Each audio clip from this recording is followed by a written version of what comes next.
Hey guys, welcome to Coast Connection. We got Dr. Laura and Lieutenant Colonel Johnson on with us, better known call sign JJ, aka, and Mike GME in the house as normally in Tampa. Hey, you know, guys, we talk about military families and we talk about deployments, we talk about service members. The greatest thing about service members is the cards we get when we're deployed. And you know what? You look at the World War II veterans, they still hold on to some of the letters they got, those that are still around. The Vietnam vets, the letters to Nam, those letters that are being published in books now, all the Vietnam vets that received letters during their time in Vietnam and how precious they are. And myself and Mike knows for a fact that I got a lot of letters when I was in Iraq and it made CNN. And which really touched my heart to understand that when you get those letters, how you shape the world, but you always got to pay it forward and pay it back. So Dr. Laura and JJ, welcome to the show. How are you guys doing? And, you know, take your time, Dr. Laura, where are you located?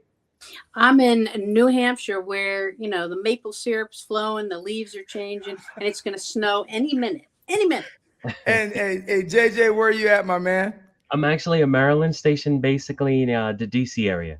Oh, all right, man. My mom lives in Alexandria, so when I come up, I'm going to have to touch base with you. Because she used to be at Bolin Air Force Base. Okay, all great. right, so Dr. Laura, here's the deal.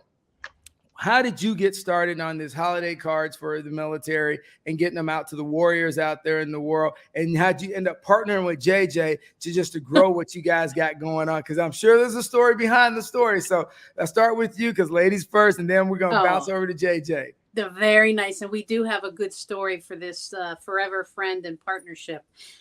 This started 19 years ago. I decided that my children, now I'm the grandmother, but they were going to write cards for military members at Thanksgiving. You know, they're away from home. There's an empty chair at a lot of tables. So I called it a ticket for turkey. And seriously, if they wanted to eat turkey, they were going to write a card. And we did. Oh, yeah, I'm serious. And, you know, they looked at me a little like, what are you talking? But I'm the mom. So they did it. And we sent them for 14 years until 2017. I wanted to teach them, by the way, I wanted to teach them lessons in gratitude, right? Patriotism, community service, and how such a small but tangible, hold on to it gift to somebody you don't even know can make a huge difference. And JJ and I, Lieutenant Colonel, JJ and I talk about the connections that it caused. And, you know, we didn't get cards back. We wrote them out. So, you know, the gift of giving. I think Denzel Washington, I love this. I watched a reel, whatever that is. He did this hashtag attitude of gratitude. So that's what's happening in my house. So 2017, we had a friend deployed. I thought it was like a little boat. It's an aircraft carrier, 5,000 people. I call it a challenge. We get 17,000 cards because I'm not shy, as you might see. I can tell. So I started calling people. I mean, we're New Hampshire. We call the White House. We call the governor. We just call. We call Walmart. Hello, this is Laura. And so each year we've gotten more and more cards. We average, I think, Lieutenant Colonel JJ, you can tell me, about 120,000 a year, but we're up to 600,000, and 595,000 have been since 2017.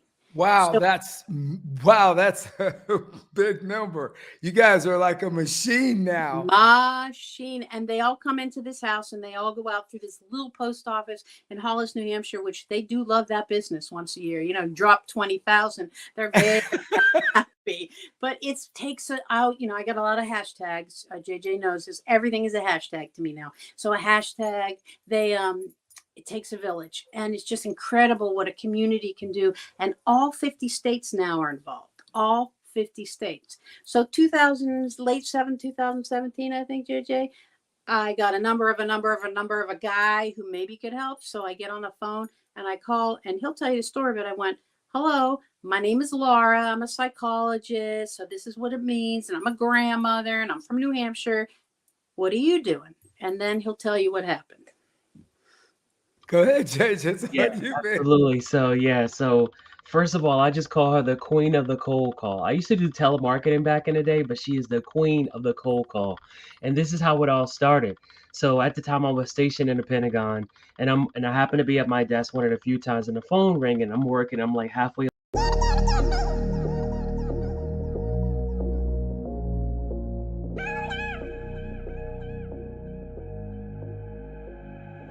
That's right. That's right. So anyway, so I'm in the Pentagon and I'm working and I get this call and I'm just waiting for her at any moment as she's giving me her pitch to ask for my credit card, right? Because I know this is a scam. And so she's talking to me and everything, but what hit me was I started listening because she's trying to talk to me about the power of, when you're deployed and receiving cards and with the powers of connection. And then what she didn't know at that time was she was trying to convince me of something that I was already fully vested in. So I had been deployed to a unit over 3 years, continual deployment, come back again, again, again. And it was a little place on the base called Jack's Place, run by the chapel. And Jack's Place was filled with all of these donations of cards and care packages and everything. And they would just send them. And so what we would do is we would get off of work and we would go to Jack's Place and we would take the cards and we would take the packages and like have them up. So that way when people were, deploying, they had a place that had number one free Wi-Fi, which you always need. That's an Air Force AC, thing. yeah, you have to have it. You have to have it, right? And then you had AC, and you also had like a lot of people, you deploy, you miss birthdays, you miss events, and so you would come in and you'd find a free card that was blank and you could fill it out, or you had the stack of cards from kids around the world saying thank you for your service and all that stuff. So before I met the doc, for years I had been volunteering at Jack's Place. Like that was my outlet when I deployed. I went to Jack's Place so I could reconnect. And so here it is, years later in the Pentagon, this New Hampshire grandmother's calling me at work, telling me why I want to do something like that. And that's how we became friends and partners. Oh, awesome. So let me ask you this though. Since you had your deployments, do you have a family, JJ? Absolutely. I do. Right. So I'm gonna honestly tell you, even though like my wife would write and everybody would write, it was so awesome to get something from like total strangers and especially students, because they'd be asking questions. So when I got the letters from the kindergarten students the first time about being the gingerbread man, That's right. That's right. I worked through it, and then I realized how important it was and how powerful it was. How did I know that 13 years later I'd be on Good Morning America, CNN, I would be on the CBS talking about these kids being my pen pals, because what I learned is the power of what you two are doing. I'm a recipient of that. I understand that the strength that you guys are bringing to the table, Doc Laura. I mean, I just had a soldier sadly say, made a bad decision after years in the military, just had a dark moment, and we no longer have her with us. But I remember when she was many years ago, she was going through certain things, is that she would get cards and she would read things and how it uplifted her. I think nowadays, since we've come out of the Afghanistan, Iraq, and we've moved back in the pandemic, and we've moved back more into garrison, what we call it in the Army garrison. More and more, I think we need these cards. I think soldiers are going through a lot of more anxiety, stress, and mental things that they've fostered over the last 10 or 12 years. And we need to do a better job like the Vietnam vets that we didn't do. But I think your process of what you guys are doing and bringing to the table helps some of those individuals cope with what they're dealing with. And Dr. Laura, I'll pause there. Well, I think you're absolutely right. The three of you know from experience. I mean, my relatives who were in the military, we're talking World War II, the Korean War. So it's a bit removed from me, but I remember them talking about getting letters, and you both got them, or Mike, your family got letters, and maybe you still see them. There's the grandmother piece of me for sure, and that's the one I will use. Hello, it's a grandmother. You can't say no. I mean, when the primary in New Hampshire was, that none of those candidates were going to say no to a grandmother from New Hampshire. But as a clinical psychologist, I know that these are tethers to home.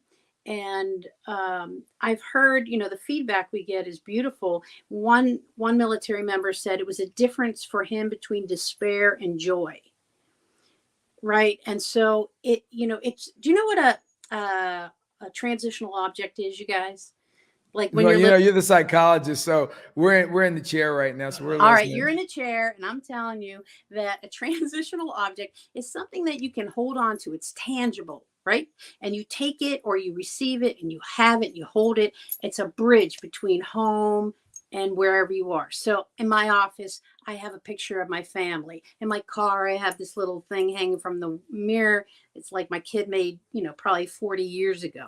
So um, it's that bridge. So these cards are like that. I mean, remember when you did a sleepover? Let's confess, guys. You took maybe your teddy bear or your blankie with you. I know you did.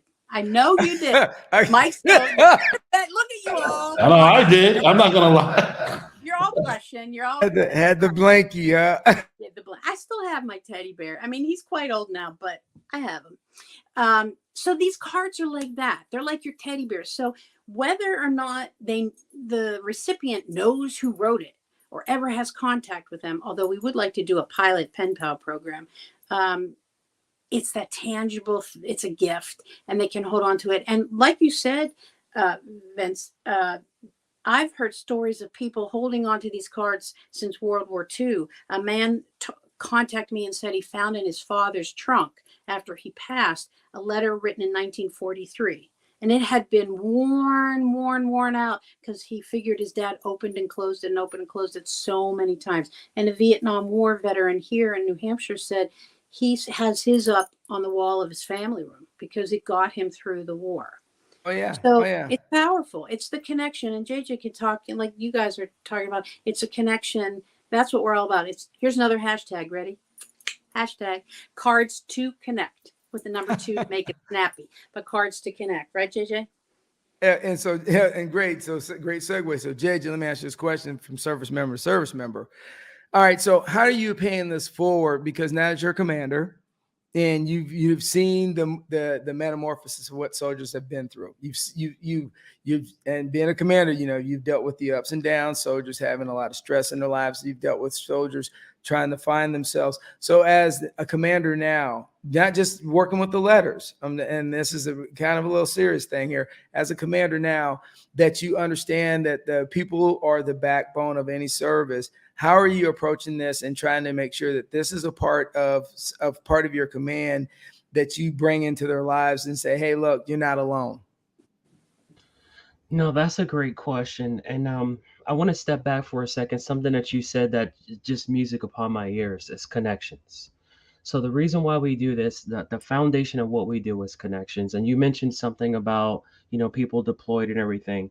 So a couple of years ago, when COVID happened during the pandemic, we met and we said, well, we're probably not going to get a lot of, we had 2 years of continuous growth. And we said, okay, we're not going to get a lot of cards this year. So we're going to figure out how to scale back operations. So then what I found is the reason why we send cards is because people at that point, our business model was people who were deployed, the separation, the anxiety, the lack of connectivity, like all those things that comes with being associated with being away from home over the holidays. So I talked to the doc and the board, and I was like, hey, you guys, as an active military member, what I would tell you is those feelings of separation, anxiety, uncertainty, they exist in all of our military members right now, stateside as well. So what we need to do during the pandemic is transition. So we made two chief transitions, and thank you for that. We also started sending cards to CONUS, basically members in the states, but we also started sending cards to families who serve just as much as Awesome. members. Absolutely. So we found a way to bridge those gaps, and that's what we like to say, reducing that airspace between the public and the military, right? So that's how we got there, that connectivity. Now fast forward to here in 2022. So when I first took command, I've only been in command for 3 months, and I always talk about this. When I go around and I met my troops, 2 words that fell on my ears that just, that really, made me perk up and listen is before COVID. Before COVID, we did this, and before COVID, we did that. And so what I heard is, we are disconnected, and we as human beings are eager and hungry to reconnect with someone in some way, some shape, some form. So to me, that's my day job and that's what I do. But this right here is a passion project. And I think that we feed our souls by having those passion projects. And so for me, there's actual connectivity between those two. So there's not really a lot of space in doing the card challenge and being a commander, because at the end of the day, anything that we can do to enhance connection between human beings is a great thing to do. Oh man, you couldn't have said it any better. Me and Mike G actually, man, were you in the room when we were talking earlier today?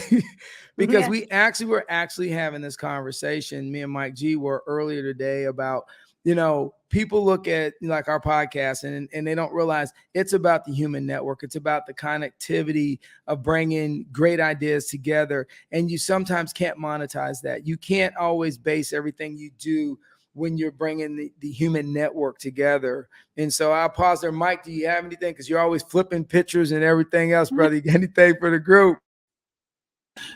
I kind of do, because I'm outside looking in, and you doing, guys, once again, doing a great job. How do you put it together? Like, it seems like a big job. What are the steps? How do you know what unit to put it in, who to take it, who to write, and who to send it to? Do you like get a list of the units of who's out there, of the list of people and stuff like that? That's the curiosity. Once again, guys, I'm outside looking in. I'm not never been in the military. My parents have been Air Force, uncles, Marines, stuff like that.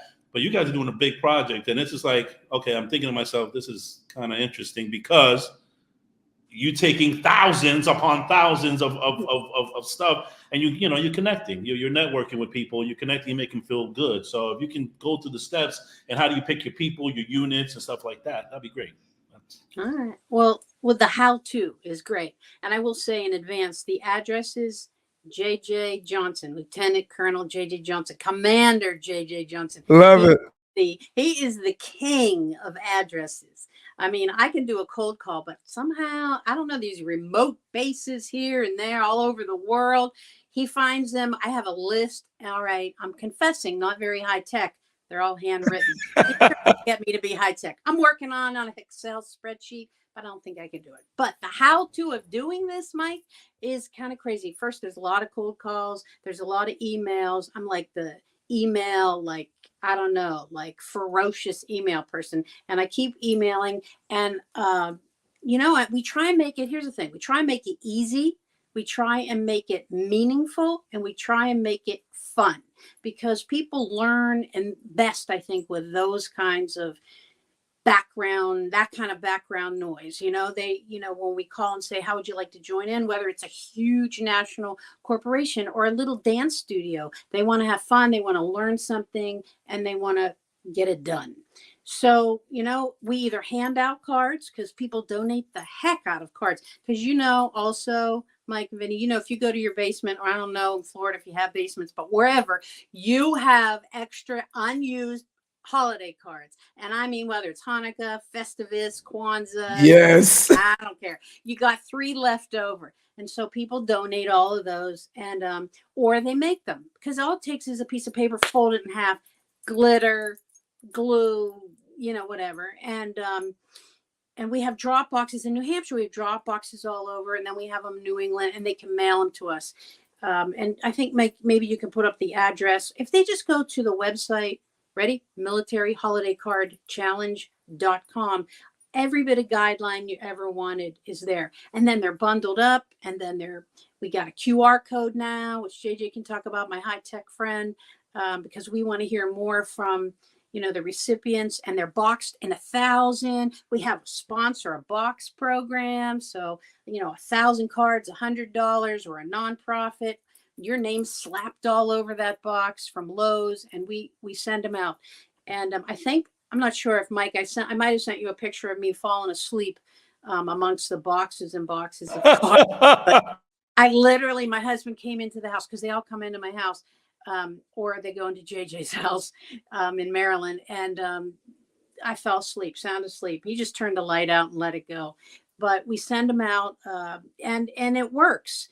It is a hands-on, volunteer-driven, bundle them up. We proofread all the cards to make sure that they're good to go, and then we send them out. We're also doing a little, which I want to say later maybe, but we want to know, I think, JJ, this was genius. What is your why? Like, we want to know why people are reaching out, why people are doing community service. So we got a lot of good stuff going on, but the how-to is very simple, and there are guidelines, even writing prompts. Well, there's our military, one of the recipients. He just got so many cards, he passed out. I tell you what, I'm going to get my TMC Thurgood Marshall Club at Newsom High School. And I probably talked to the Durant football high school team, or our coach also. And we'll probably try to partner with you guys and get some cards out to some service members this year. So, Dr. Laura, I really appreciate you touching on. All right, JJ, before we get out here, you got to finish off what she was saying, man. Bring it home. Yeah, no doubt. So just to speak a little bit to what Mike says, as the typical military guy, I'm process-driven person. So we do have a deliberate process for how we get cards to members. One of the things that we talked about from the beginning is, hey doc, we got to make sure that number one of our primary considerations is security. Because when individuals are overseas and everything like that, or wherever they are, we hold our address list and our contacts as sacred trust. Cool. Because we want to make sure the importance of operational security. She's on board with OPSEC now, so we all understand. I got it. She got it. So so we do that. So Mike, that was a good question. But so some of the things that we do every year is that we always look for incremental ways to grow. So we started the first year, then we had #CardsToConnect. Then what is your why? The reason why we came up with what is your why is because whenever we go and meet individuals, they share their stories. My dad was in Vietnam. I was deployed. What you guys are doing great. And we hear these stories. And what I told the doc is I was like, hey, as part of our feedback loop and mechanism, let's take those individuals, get them to record a short video and share that with other individuals as well. Because again, that's another form of connection. Because within each story, most of the time, someone is going to be able to see themselves within that story, right? So that's another way for us to connect. So we do that, and one thing and every year we have something new. So this time, you get your pack of 10 cards and everything like that, and we have on top a QR code that takes you to our page, and you could just take a picture and then show the picture of yourself with your cards or whatever, and then we could share with individuals, again, just trying to get that feedback mechanism. All right, so so let's fast forward real quick. Are you social media platform, Instagram, TikTok, or Twitter? Are you guys all over the social media? Hashtag Twitter. Yep. The only thing we don't have is Twitter. I'm trying to figure out, someone has to teach me that. I think JJ, my children, will say I might be too wordy for Twitter. So that's right. 30 characters or something. I don't think I can pull it off. Facebook is Holiday Card Challenge. Instagram, it's all new and it's very trendy now. That's also Holiday Card Challenge. LinkedIn, where we met, which is Holiday Cards for Our Military Challenge, or Dr. Laura Landerman Garber, and we got that. Hey, well, I met you third party. I mean, we did the Steve Jobs thing. Somebody knew you, introduced me to you, and now here we are. You know what I'm saying? It works. LinkedIn does work, people.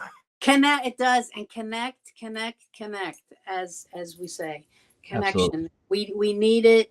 We crave it. I know it as just a human being and as a professional that we are hungry for it. And if this is a little bit of way to feed our own hearts and feed the hungry hearts of our military members and their families, then I hope people will join in. We're so grateful that you invited us on. It's this is wonderful. All right. So before we close out, JJ, my man, if you had any advice and you wanted to give it to young people or anyone out there, what would be that words of wisdom that you would leave on this planet that would be seen on Spotify, Apple, or whatever? What words would you give to someone, or a quote that you think in your heart that you would give to leave someone with some advice in your sandprints in the sand? Oh, that's such a hard question, Vince. As the doc knows, if you looked at my YouTube playlist, you will see all of these guys, in the morning that I listen to every morning when I work out, right? But and if you can see a picture of my desk, you can see everything that I've written. So what I'll do is I'll just read whatever comes closest to me, because it's all right, because you're all yoked up anyway, man. I go at 3:30, but I mean you got that David Goggins going on, bro. All the time, right?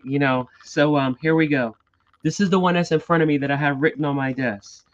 Do not go where there is a path. Go where there is no path and leave a trail. Love it. Is that Thoreau or Emerson or Martin Luther King? I know it's I know it's one of those. Yeah, absolutely. I have them all over my desk. So the thing is this, I think if I had to have a big picture, I would say this: surround yourself with the things that you want to become, right? Mm-hmm. Where you are right now is just a reflection of your current state, but surround yourself with the things you want for your future state that is going to enhance you as a human being. Oh, love that, man. Love that. So, Dr. Laura, same question. I flip it over to you. What do you got, my lady? Well, I would say I have two favorite books that guide my life. One is To Kill a Mockingbird, which is, Phenomenal book. I mean, phenomenal. For It's its time, absolutely phenomenal. a first time, and in it, the scout, who I very much identify with in so many ways, she says, you never know what's going on in someone's life. That's until true. you walk around in their shoes. And so these cards, for example, are gifts because you're trying to think about what somebody else might be going through. The other leading guideline for me is Anne Frank, the Diary of Anne Frank, which says, in spite of it all, and we are in the midst of in spite of it all in our world, I believe that people are basically good. Yes. Yes. All right. So, guys, I appreciate you both. Lieutenant Colonel Johnson, JJ, my man, AKA, and Dr. Laura. I really appreciate you coming on. Mike G, do you have any words of wisdom before we bounce out of here, my man? It's been great meeting you guys. Thank you for coming by. You're doing a great job. Keep it going. And like Vince says, he'll present it at his club and keep it moving. And you guys are doing a great job. 5 million, trillion, and just it's phenomenal. Like I said, outside looking in, you guys doing perfect. Thank you. Thanks so much. Thanks for having us. And I appreciate you both. And as I always tell everyone, we have to change the world. It starts with one individual making a decision to do the right thing every day when no one's looking. And as we do that, the world will be a better place to live. And as me and Mike G always say before we get out of here, keep it rolling.